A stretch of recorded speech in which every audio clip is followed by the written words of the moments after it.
i-netradio.com. i-netradio.com.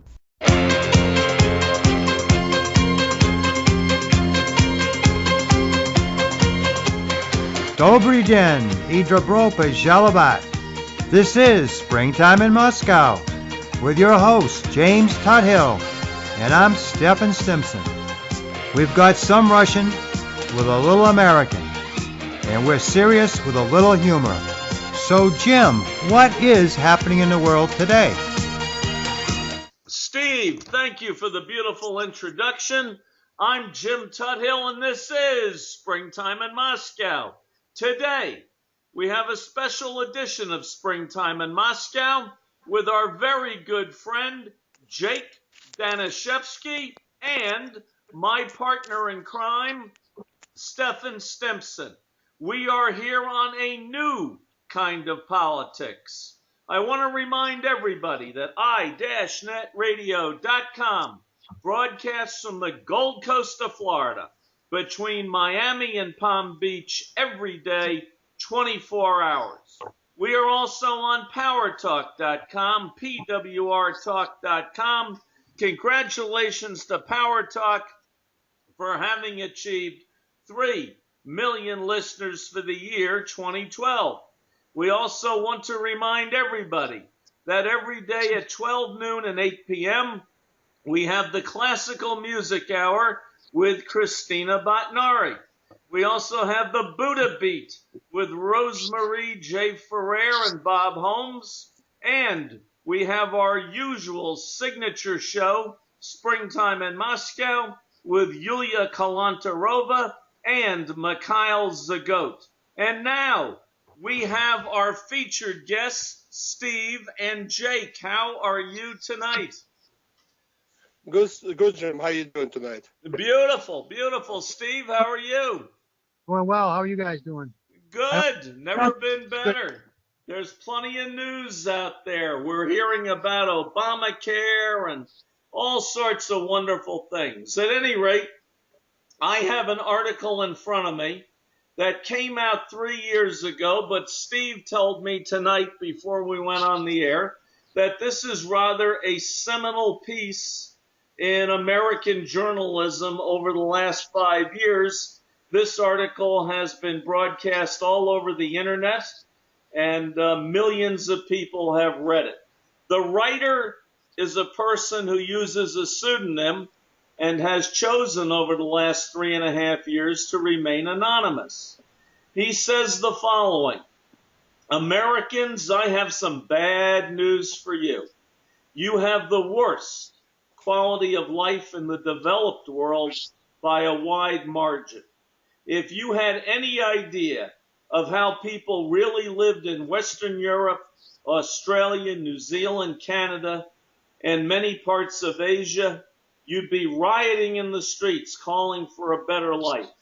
In fact, the average Australian or Singaporean tax driver has a much better standard of living than the typical American white-collar worker. I know this because I am an American, and I have escaped from the prison you call home. All right, the number one point, and I'll let the two of you, Steve and Jake, debate this. He starts off by saying that the number one reason that we are not such a hot country is because, and don't forget, this was written 3.5 years ago, we are the only people in the developed world without a single-payer health system. Now, we do have Obamacare, but that is not a single-payer health system. It's a variety of insurance companies supposedly competing for the public's business. Everyone in Western Europe, Japan, Canada, etc., has a single-payer system, according to this man. If they get sick, they can devote all their energies to getting well. And here you have to combat your illness and the fear of financial ruin. People go bankrupt every year over medical bills. He says it's nonsense that the hospitals in other places are not as good as the U.S. and that the waiting lines are shorter. He says the waits are shorter overseas, the facilities more comfortable, and the doctors just as good. We have never gotten a single payer system here for the average American, but of course Medicare and Medicaid are single payer systems. So Jake, tell me what you think, whether America should have a single payer healthcare system and what you think of Obamacare. I'm dying to hear it. Are you really dying to hear what I have to say about this? Dying. I may die when you tell me. I may die. I hope you feel better, Jim. I really do. Thank you. Well, single payer system, first of all, let's compare it to any other program that right now does not work. Let's take Medicare and Medicaid. Instead of reforming these two programs, we created another one. We created a program that will basically was based on lies, and we already see that. There is no way we can argue that it was based on lies. Everything that Obama said, everything that his administration said was a lie. And even some Democrats, some prominent Democrats are even calling for some pushback and maybe a delay, at least a delay, to have this fixed or maybe looked at, because nobody truly read it. So if we're going to take this single payer system and we're going to say that it's going to work, well, right now it's not working. People are losing insurance. People are not able to sign up. And I'm not blaming just a website. I'm blaming the entire structure of this thing that will never work. I mean, think about it. If you can't even have people sign up and people are saying, well, this is just a website, we can always fix the website. Okay, I understand. That's fine. But the website doesn't work. The 35 out of 50 states rates skyrocketed instead of, as Obama promised, going down for most people. People who thought they're going to be able to keep their own insurance are not able to compete with this thing because now there are mandates to provide better policy according to Obama administration. And now people are forced into the insurances that are more costly, less desirable. They get to pay for things that they don't need, like an older couple gets to pay for maternity, and things that will not work. I mean, if you cannot put up a website that can be accessed, and anybody in America can put up a website in government. So the only problem is how are you going to provide healthcare to people that you can't even sign up through your website? I mean, how are you going to be able to accommodate with doctors, with nurses, with hospitals, with procedures, and not to mention you're going to have to approve all these people. So this is going to be a mess. It's already a sign. It's already a warning. And not another problem is Obama changes and decides where he wants to change the rules by pushing an employer mandate, which is going to be another disaster in the year when the employers start to cancel their policies because they're not able to compete with the mandates that Obama said that they have to meet as a standard for every insurance.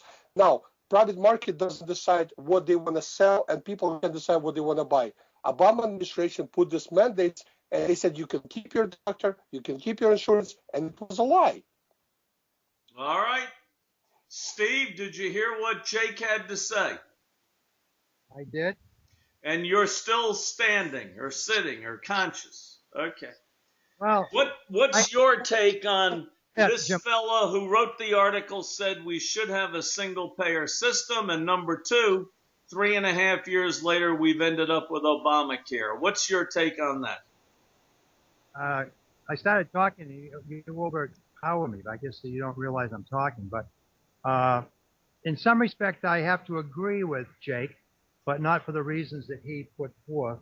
I think Obama did make some mistakes with this, and it's spiraling out of control.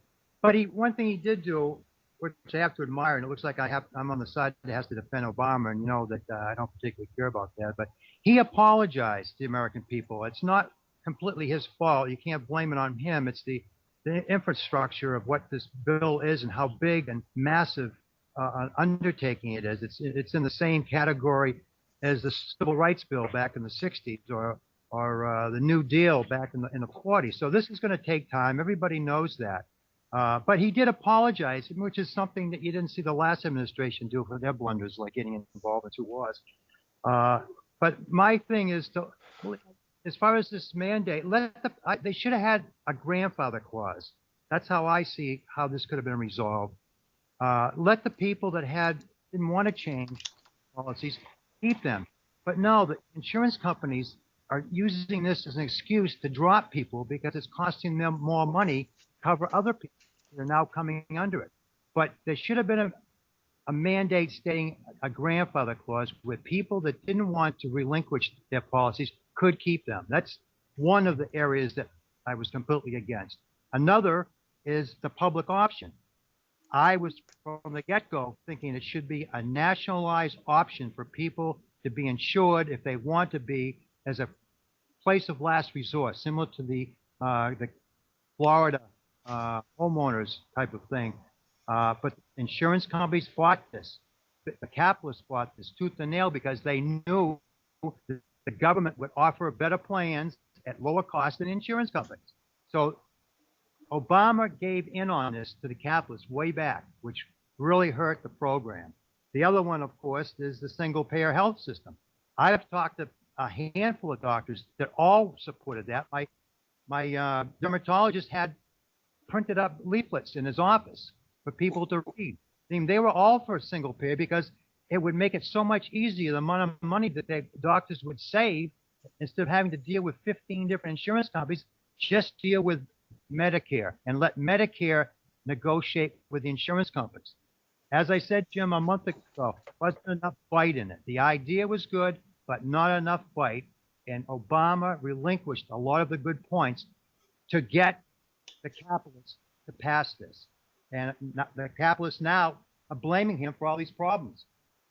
If people like myself had been working with the economists in Washington, we would not have given in on these points. And unfortunately, it hurts the people of the United States.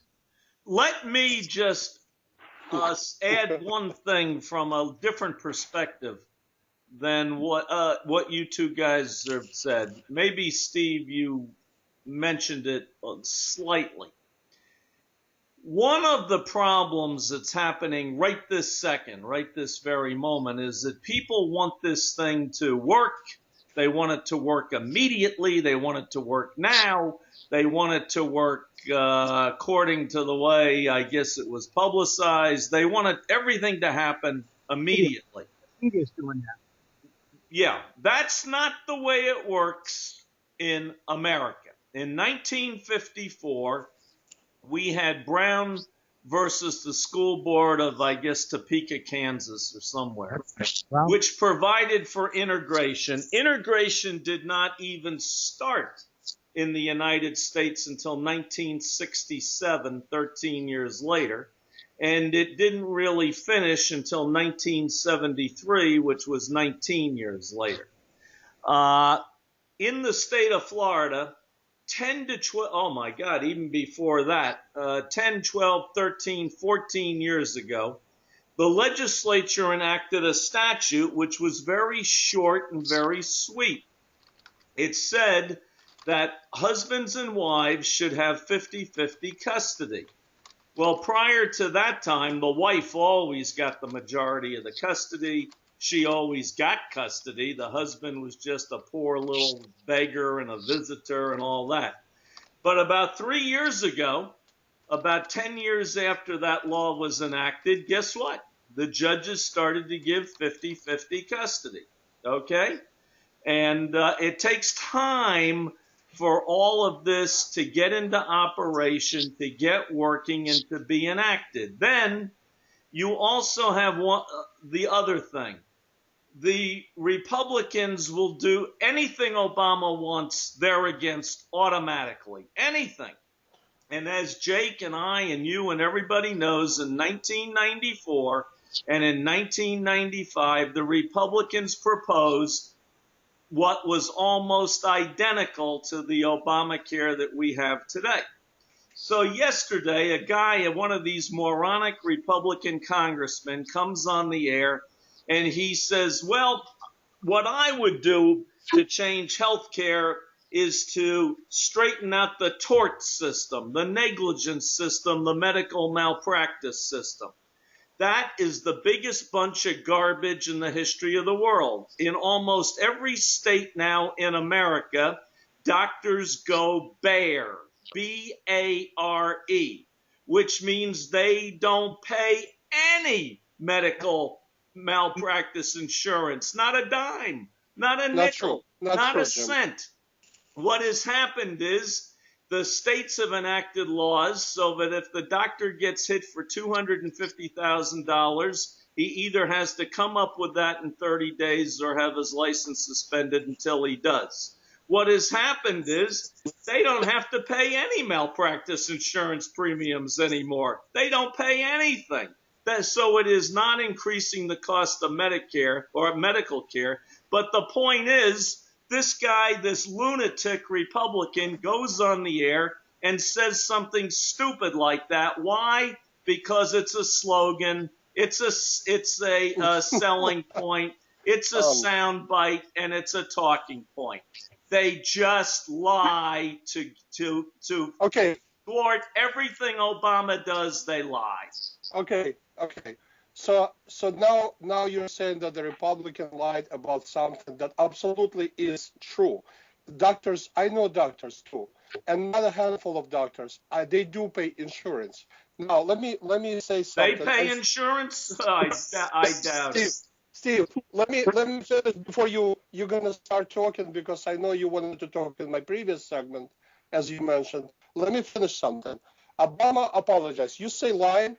Obama straight out lied. Either he completely did not read this proposed healthcare plan, or he lied, because in the plan it said that a lot of insurances will not be able to keep up with the proposed mandates of different standards that they're going to put on insurances to provide to people. Now, they knew they were going to force certain items, and they said that a lot of insurances, about 65% of insurance policies right now, will not be able to survive. So now he said to people, you can keep your insurance, period. And now he says, I apologize for what? For lying?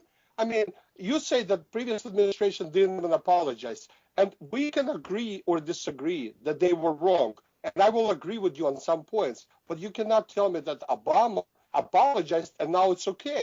Obama lied to get elected. He lied to push this bill through as a tax. And now he's lying again that the website will be fixed and everything's going to be okay. Website is the only tool he has right now that he can still argue that this somehow is going to work. This policy, this law will never work. Whether you like it or not, whether you care about Obama or about his plan, I don't care. This law will never work because they cannot make it work. They will never make this work. Well, they said that about the New Deal back in the mid-40s. Yeah, and New Deal destroyed us. Look at the Social Security. You want to talk about those items that came out of New Deal? It destroyed our agriculture industry, farming industry. I mean, they were destroying products just to make it more expensive so the industry can survive. Who does that? Stalin does that. No. That's ridiculous. Oh, you can't even compare Stalin with FDR for crying out loud. Yes, I'm comparing Stalin to FDR and to Obama. Jim, right there, that shows you what I'm talking against. Yes, you're talking about capitalism being wrong. Who let capitalism not survive? Capitalism is supposed to have competition, and it's supposed to cycle by itself. If you intervene government only makes it worse. Government cannot save or help capitalism. Capitalism is supposed to work on its own. If you knew anything about capitalism, you would have not said that. Oh, no. I know a lot more about capitalism than you do, I can tell you. Oh, of course. You know about everything because you know that company is supposed to do something because you said it and because emotionally it sounds great. Capitalism is supposed to work on a free market system, not on the government stimuluses. Why we have all the people out of work because capitalism has found them jobs.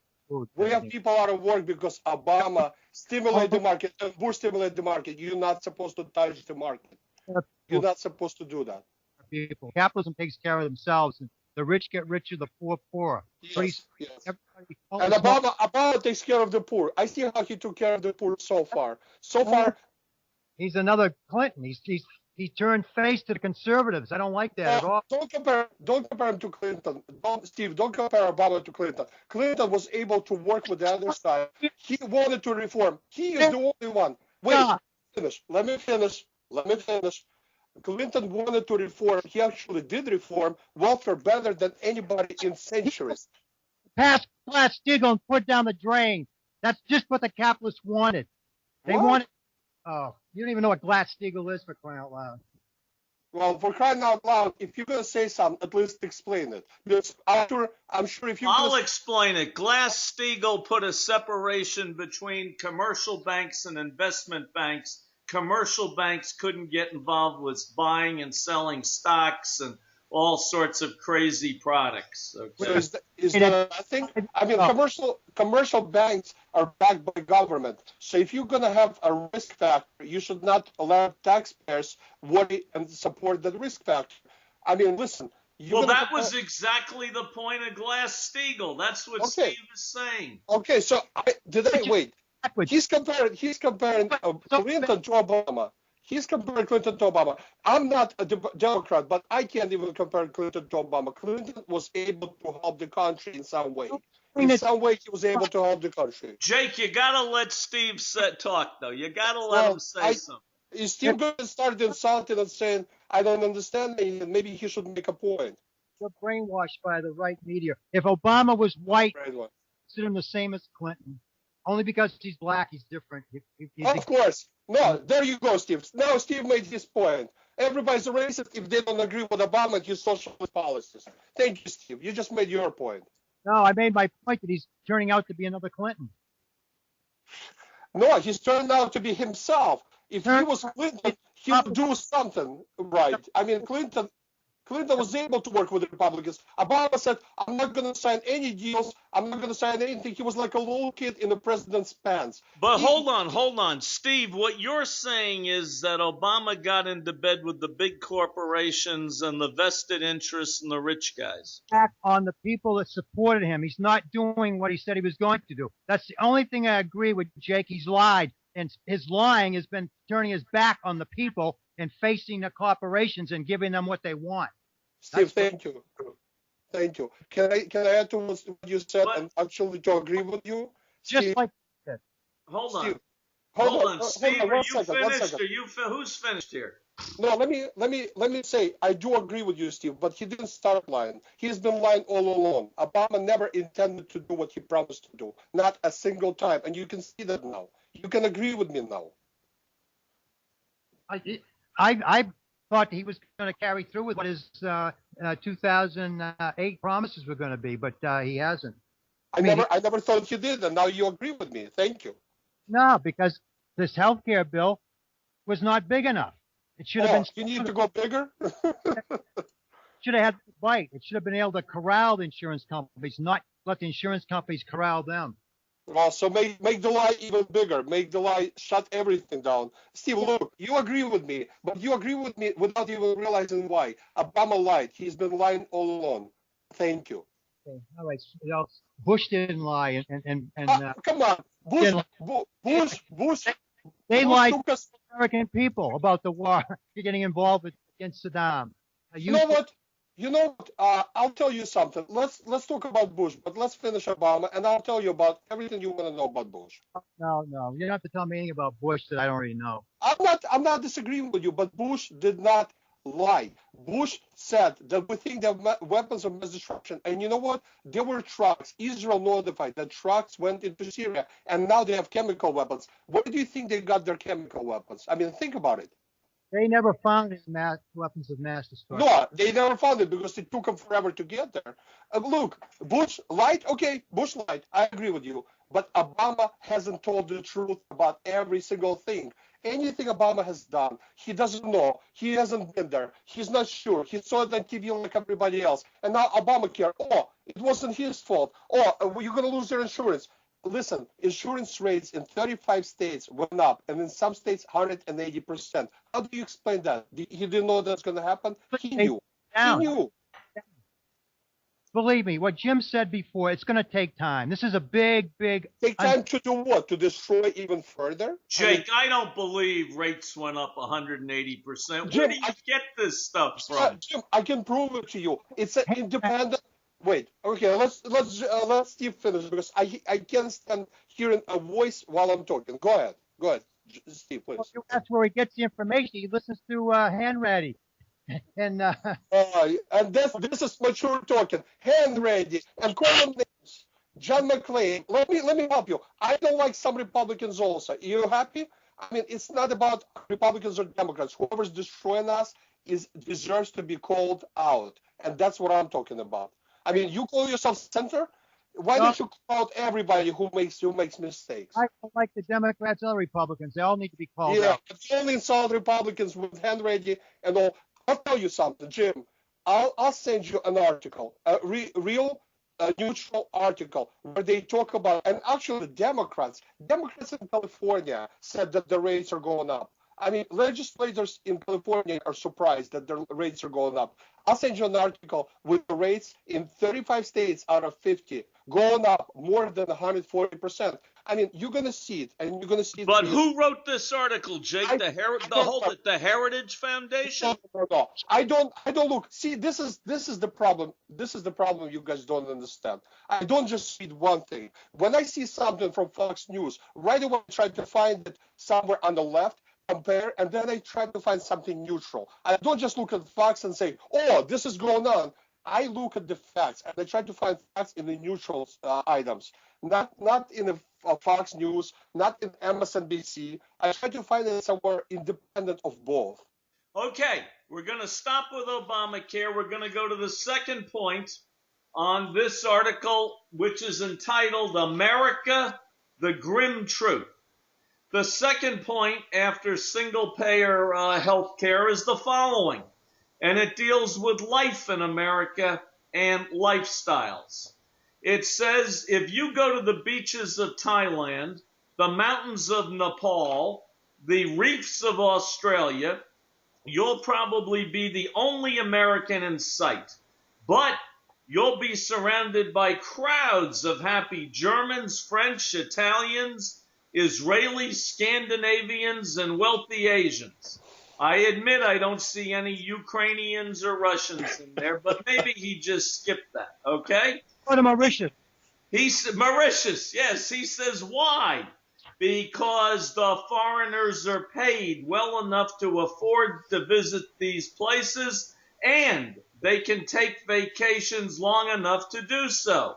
Even if an American could scrape together enough money to go to one of these incredible places, by the time you recovered from your jet lag, you would have to get on a plane and rush back to your job. These are the statistics for Finland. 44 days annual vacations. Italy, 42. France, 39. Germany, 35. UK, 25. Japan, 18.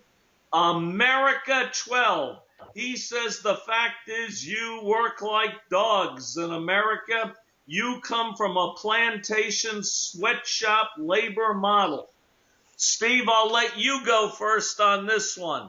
Do you think that we have as much fun in vacations as they do in Europe? Jim, I've been over there 20 years ago, and I saw that happening then. I'll tell you something. In 1976, I got married. My best man is now living there. About a year or so later, in 1977, he went over there. He graduated with an MBA in international economics from Heidelberg, which is one of the 3 or 4 best schools in the country for international economics. He told me then when he left, he said, Stephen, if you're smart, you're going to get out of the United States. And that was in 1977, 78. And, you know, it was in that period of time in the mid to late 70s where our standard of living actually started going down in terms of per capita as opposed to profits rising. So in this whole article I'm familiar with. I read it 4 or 5 years ago when it was first written. It was published in all of the newspapers. It's basically true. I mean, everything that's here is documented. A few weeks ago, I saw on the internet where Norway was now the happiest place to live. And they had a list of the different countries that are happy. It's mostly, you know, England, Germany, Scandinavia, Japan, the countries like that of the advanced world. There's even countries in the non-advanced world that are happier than we are. Again, the bottom line is capitalism. It has undermined and created 90% of the problems that we face in this country today. So my whole thing is I'm anti-capitalist, and anybody that supports capitalism in any way, the corporations, the insurance companies, the banks, I mean, they're the cause for all our problems we have today. And they've done it around oil, devaluate the dollar to get back to why people go on vacations from Europe, because the dollar's worth nothing. They all come over here. You see foreigners here, but you don't see Americans hardly at all in these other countries. You see Orientals. I go to Japan, I go to Italy. You see Japanese, Chinese, Scandinavians. You see some Americans, but not very many. They're a minority. And that's the same everywhere. I used to own a house down in St. Martin. The Americans, they didn't even care if the Americans even came there. I mean, they made more money from the Germans than the French. So, I mean, I've seen this for years. The American economy is just turned upside down. Jake, I'm going to continue with this squib on vacations, because this is right up your alley. This is right up your alley. He says the reason that Americans can't take vacations and can't afford to take vacations is the following. Unless you're a member of the ownership class, your options are pretty much limited to barely surviving on service sector wages or playing musical chairs for a spot in a cubicle that may be outsourced to India next week anyway. The best you can hope for is to get a professional degree. I guess that's what I did. And then milk the system for a slice of the middle class pie. And even those who claw their way into the middle class are but one illness or job loss away from poverty. Your jobs aren't secure. Your company has no loyalty to you, and they'll play you off against your one coworker against another. Well, that's a pretty dismal picture of the job market in the United States, and he claims that's why Americans don't have time for vacations or money for vacations. What do you have to say about that? Well, Jim, I don't blame anybody for my misfortunes. And I mean, as opposed to what Steve said, look, I don't disagree, but if you don't like America, if you think there's better places to live, like I always say, you're welcome to go and live there. I mean, I'm not saying there are no places that are good to live. In fact, they say as a living standards, some places are actually great. The problem is they don't have opportunity. Now, in America, I'm going to say one thing. We have the richest poor people in the world.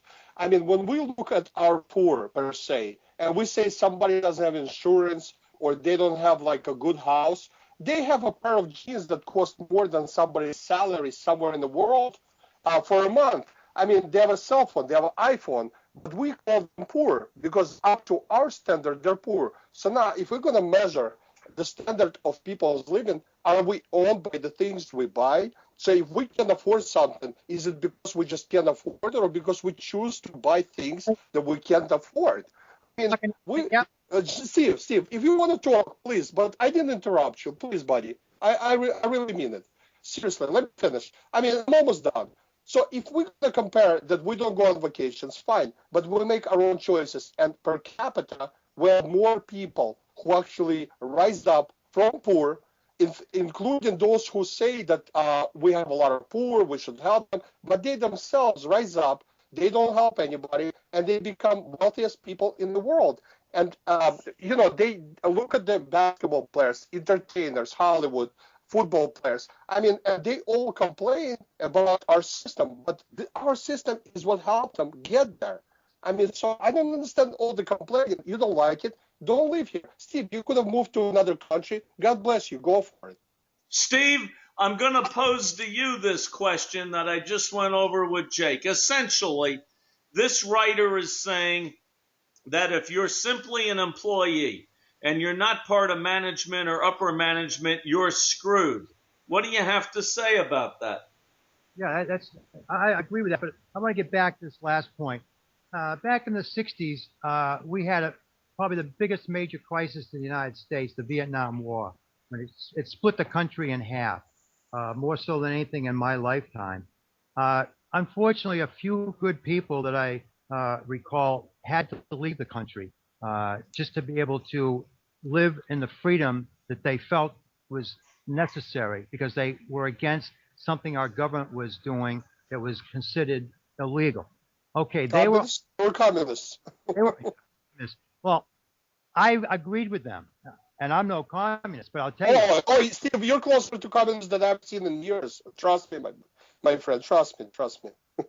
Anyway, I see the same thing happening. The reason I have not left this country is the same reason back in the 60s I stayed to fight the war at home, to change the government, to change the way people thought, to change the media. And that's what needs being done today. The people have got to get out in the streets, mobilize, and start changing, take their democracy back as in the 60s. It's only because of what we did in the 60s why the capitalists have reverted to stranglehold to where it's no longer middle class. The people were living in prosperity in the late 50s and 60s. Where's that today? From the mid-70s on, and this is documented by every economist in the country, the standard of living has actually gone down because one class has been rising and getting smaller and smaller, but yet collecting 99% of the capital in this country. And 1% has nothing. And I'm talking about nothing. If you make $50,000 a year, that's nothing. And that's why they're being exploited, because they know they can't do anything. $50,000 it takes to live on. You can't invest with making $50,000 a year. So don't tell me that anybody can rise up. I mean, they have all they can do to make a living. Again, from the 70s on, my mother never worked in the 50s and 60s, but from the late 70s, you started seeing wives having to go to work to be able to maintain a standard of living. Now you're seeing the children have to work too. You need 3 and 4 incomes in a family to keep the house. I mean, that's what capitalism has eaten away like a cancer. Sure, the rich, all you hear about in the news, I mean, is, oh, prosperity, bull. You get out with the people in the country, it's not that way at all. It's poverty, and more people are becoming poor. I mean, back in the 60s, Kennedy had an agenda to feed every human being in this country so nobody would be starving. Everybody would get an education. Kennedy is probably the president in my lifetime that had more ideas that were put into effect by following presidents. Even Reagan carried out some of Kennedy's ideas. But today, what was, I thought, simple. I thought landing on the moon, having people going to Mars was unbelievable. We would never be able to accomplish that. But, feeding everybody in the country, giving everybody an education, that seemed reasonable. That could happen. But they haven't, because capitalism doesn't want that. It's anti-capitalist to educate everybody, give them the education like the rest of the world is getting in the free world. Keeping the people starving, keep making them, fight amongst themselves, keeping like animals. That's what capitalism has done to this country. That's what Obama is doing. He's making people fight across the economic alliance. I mean, thank you. You just proved another point. Well, it has nothing to do with capitalism. It has nothing to do with capitalism. Well, let's go to point number 3. Steve, you stole a little bit of my thunder, but that's okay. I can take it. This is what point number 3 is in the tale of America as a grim world. This is what he says. In most countries in the developed world, higher education is either free or heavily subsidized. In the United States, a university degree can set you back over $100,000. Thus, you enter the working world with a crushing debt. Forget about taking a year off to travel the world and find yourself. You've got to start working or watch your credit rating plummet. Jake, you come from Ukraine, which has, I think, a connection to Russia at various times. I always hear that in the Russian world, education is free. Is that true? It used to be free, but what did you really get? First of all, not everybody could go to college. You had to have connections. You had to know somebody. You had to bribe somebody. If you're Jewish, you were completely, outcast as a second-rate citizen. So now, was it free? Was it really free? I mean, yes, you got pretty good education, but it was indoctrination because history was not taught the way it happened. Some of the events, some of the things were changed. So were you taught the proper education? Yes, science was really powerful. people were really smart, and people strive to succeed sometimes when there's no success available. Now, let's take a look at education system here. I agree, and Steve will probably agree with me for different reasons, that education system in this country completely been destroyed for the past, I'd say, 100 years. Because now we're teaching, I mean, students pay more, education system sucks, for using the simple phrase. And why does it suck? Look at what we're teaching kids. We have a theory of texting. We have ideology of Jay-Z. I mean, students take classes that they can never use in the real world. And what are we doing with science? I mean, kids come out of high school and they can't even do 2 plus 2. So are we supposed to be dumping more money, or are we supposed to be teaching kids instead of just preparing them for some test that they might not even be able to utilize in the real world? That's the problem. I mean, so I don't blame capitalism. Actually, I blame educators that try to destroy capitalistic system, and most of them are Saul Alinsky types. And what Steve said, to have a revolution, that was Saul Alinsky. So if Steve read Saul Alinsky, he probably agrees with him. I say education system completely was destroyed, but for different reasons, because there's indoctrination, not education in this country. You want to indoctrinate them. You want to teach them what you want. Yes, I want to teach them Constitution. I want to teach them why America was created. Yes, I'm indoctrinating them. Yes, in this country, teaching people Constitution and all the things that they need to learn is indoctrination in your eyes, of course. I think you need to study the Constitution of the United States. Okay, thank you, Steve, for that advice. I really appreciate it. Maybe next show we'll do the Constitution of the United States. That would be very interesting. Sure, we can try. Very interesting. Steve? Question. Tell me, Jake, how many amendments are there to the United States Constitution? If I remember correctly, there's 10 original ones and there's 14. I do not recall off the top of my head. I mean, you probably have Constitution in front of you. 7. What are the first 10 called? You said there were 10. Bill of Rights. Oh, congratulations. Thank you. What do you think? I'm an ignorant Steve. Every time you talk to me, you think I came from Russia, so I'm not allowed to learn history like you did? I can read. Remember, I can read. Some of the things you say are so ridiculous. Yes, of course. And you say things like a 12-year-old child who never learned anything except, oh, let's all just give each other flowers and hug a tree somewhere. Okay, we're gonna go to point. We're gonna go to point number 4, and I'm gonna give you a little prelude to point number 4. I went to Rutgers University in the Vietnam War. It was known as the Berkeley of the East.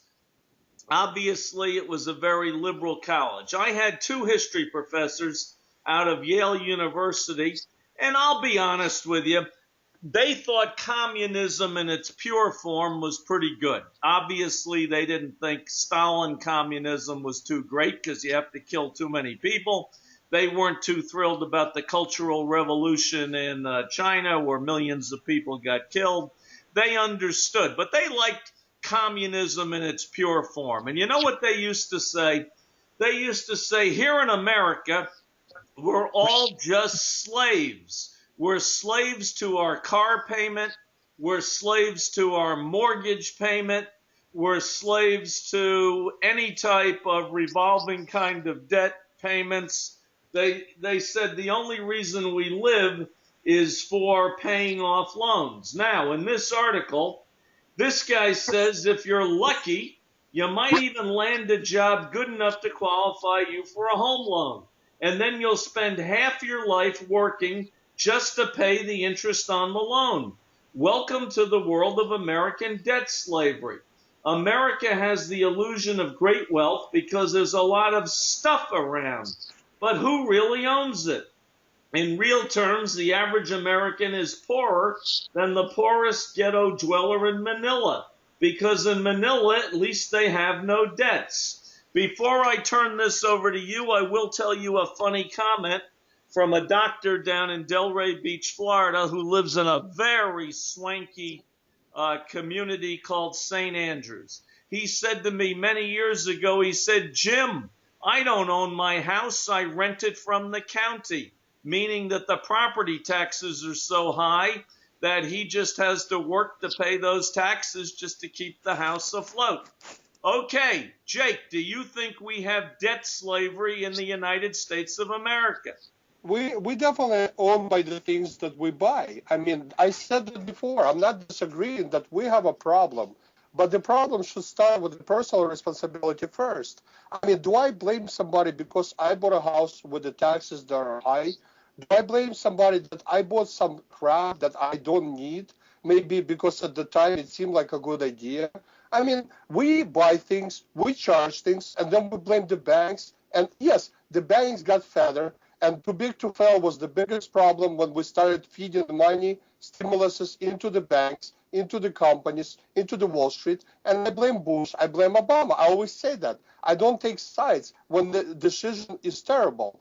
But do I blame somebody for my misfortunes because I chose to buy something and I chose to pay for something that I truly maybe did not need or at the time just seemed like a irresponsible idea? And that's what people have to understand. When you make irresponsible decisions, then somehow somebody has to pay for it. If not you, then who? And that's what the problem is with when you said they thought communism was a good idea in the purest form. The only purest form of communism that exists, that works, is the one that's not forced on you. And that's in Israel kibbutz. And the reason it works because it's like a commune. And if you live in a commune, you provide and you help others. And if you don't want to be part of it, get out. And that's it. It only works if everybody wants it. But if you're going to force people and tell them how good it could be and how we can hug each other and help each other, I mean, if somebody doesn't want to be part of it, that's a problem. And it always is a problem. Steve, are we slaves to debt in the United States of America?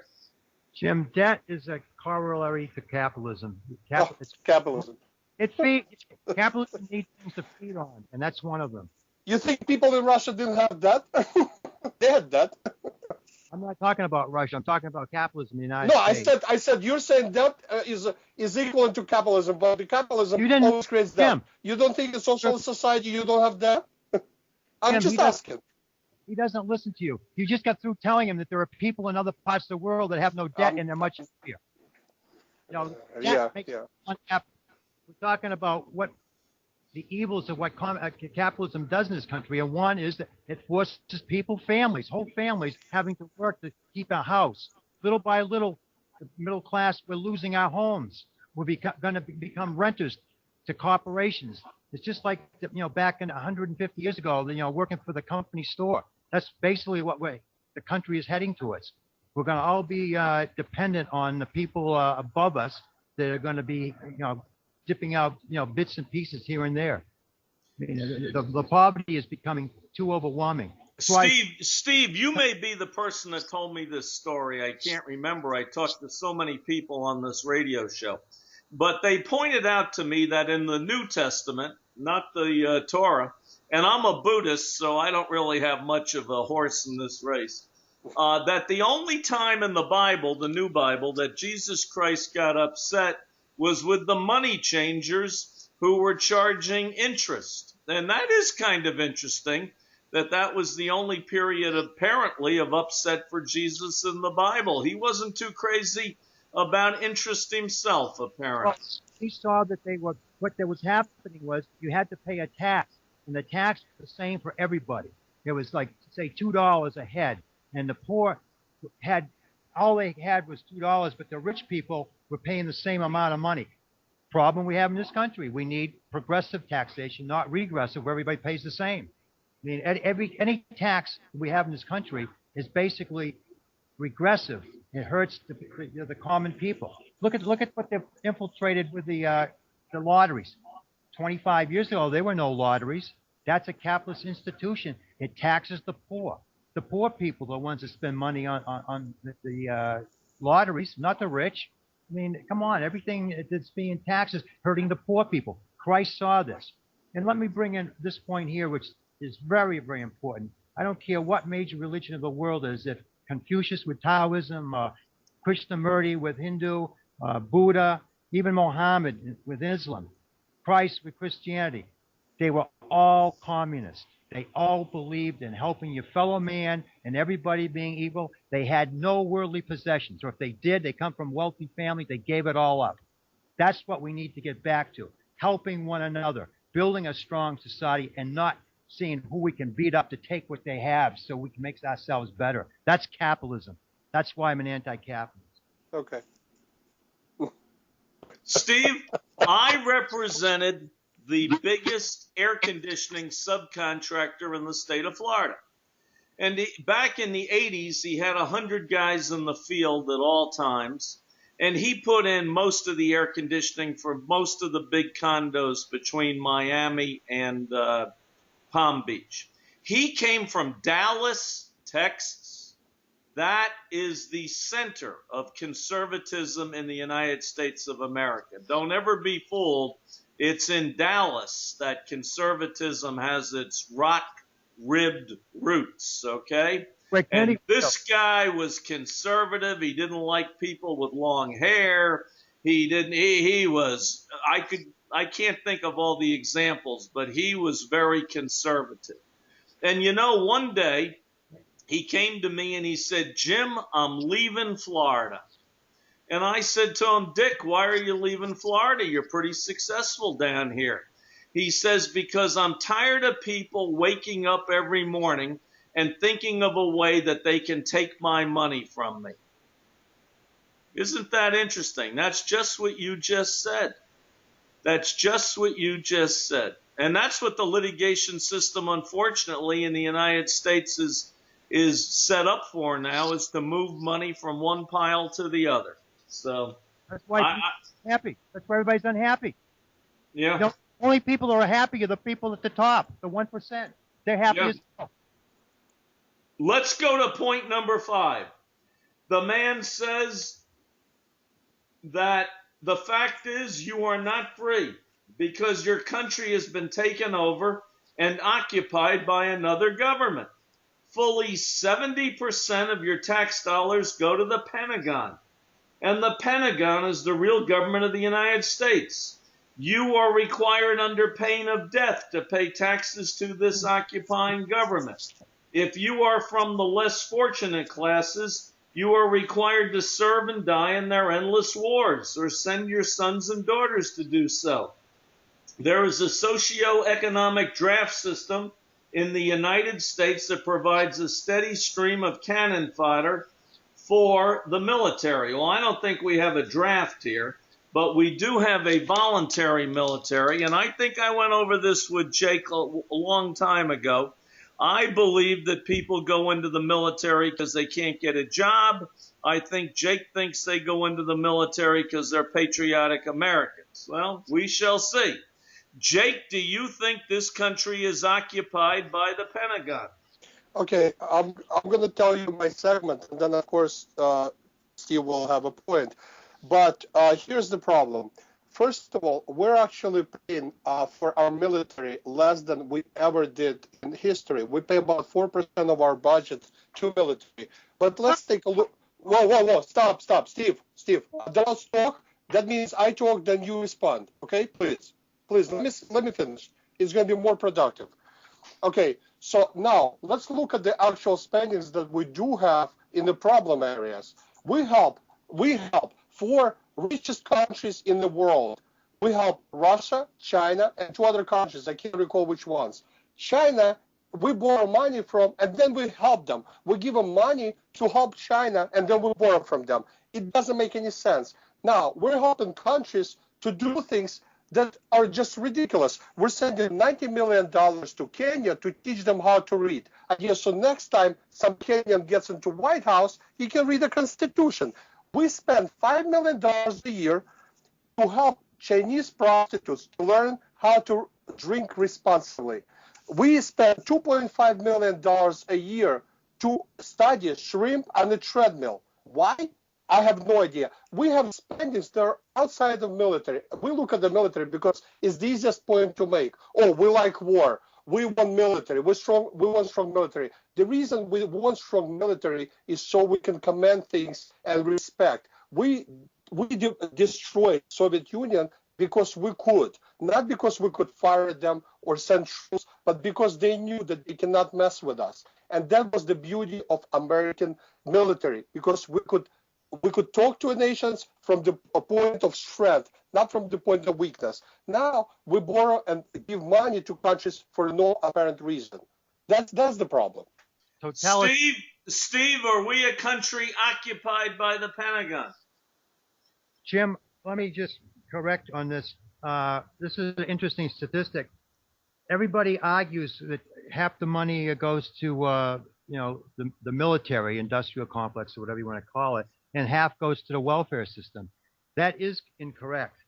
It's about 1/3 on each, but it's the other third that they don't talk about, you don't hear about, is what really gets me. And that's the government, the bureaucracy, the employees and all their benefits. If we started taking the benefits away, the high salaries in Washington, and it would definitely be able to pay off all the social programs that we could ever want in our lifetime. That's what bothers me. Well, Steve, I agree with you. No, Steve, hold on one second. Well, I agree with you on public workers getting too much money. But, Steve, they've said over the years that one of the primary problems with the salaries that, like where I come from in Suffolk County, Long Island, and Nassau County, two of the richest counties in America, the police are paid $120,000, $140,000, $150,000 a year. But, Steve, they tell me the real problem is with their health benefits and their pension benefits. These pensions are astronomical. What are you going to do about that? Oh, they're lucky they have the pensions.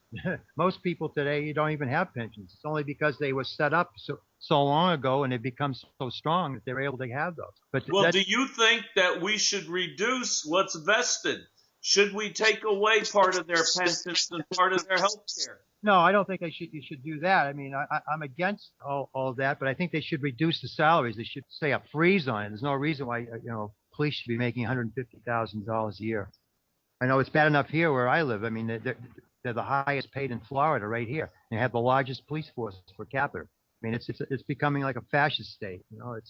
I don't know. Just people worry about a house being broken into, so they got to hire 5 police to converse the neighborhood. Jake, what's your take on salaries for public workers, and do we have too many? Maybe we have too many policemen.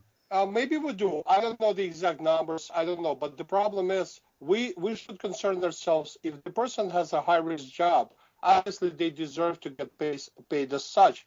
The problem is maybe we have too many. Maybe they should pay into their own pension a little bit too, because we're subsidizing their pension. And whenever we tell the unions that they should pay some of their pensions themselves, besides all the corruption in those pensions, because I used to work for a company and we did the system for their pensions. For them to write a check for $15, $20 million is nothing, because they have such huge pensions, and the person who writes the check couldn't care less because it's such a huge number that they honestly waste money. So if they paid into their own pensions, maybe it would be a little more organized and a little better, run. Who am I to say how many policemen do you need? But obviously, if you have too many, somebody should be able to analyze and say, look, we have 20 cops in this department when there is no crime. Maybe we should allocate police force where it's needed. And where it's needed, maybe we should pay them a little more where they do the actual job. Okay, guys, I'm caught in limbo here as a radio talk show host because we can't go to another topic because we only have a little less than 2 minutes to go. According to this fella, and I want to talk about this on the next show with you two guys, he talks about legalized bribery in this country, which I really, really, really believe in the form of lobbyists and campaign contributions and campaign action committees, etc. I also want to talk to you guys on the next show about what I think would be great, which can never happen because it would take a constitutional amendment which would have to go through Congress, term limits on public officials. And I'd also like to talk to you about the power of oil in the United States and a little bit about the power of corporations. So on the next show, hopefully we can get through some of these topics that this fella talks about and why he thinks that America is a grim place to live and why he has left. And it's interesting because Jake left Ukraine, I think, to come to what he felt was a better place and a better opportunity. And the guy that wrote this article, he did the reverse. But, of course, he didn't go to Ukraine. He went to Australia or someplace like that, which may be a little different. So we can talk about some of these things on the next show. Steve, I want to thank you for coming on the show tonight. You were a little hesitant, and I thank you for helping out. Jake, it's always a pleasure to have you on this show. Thank you for listening in. Das vidanya, paka paka. Bye-bye.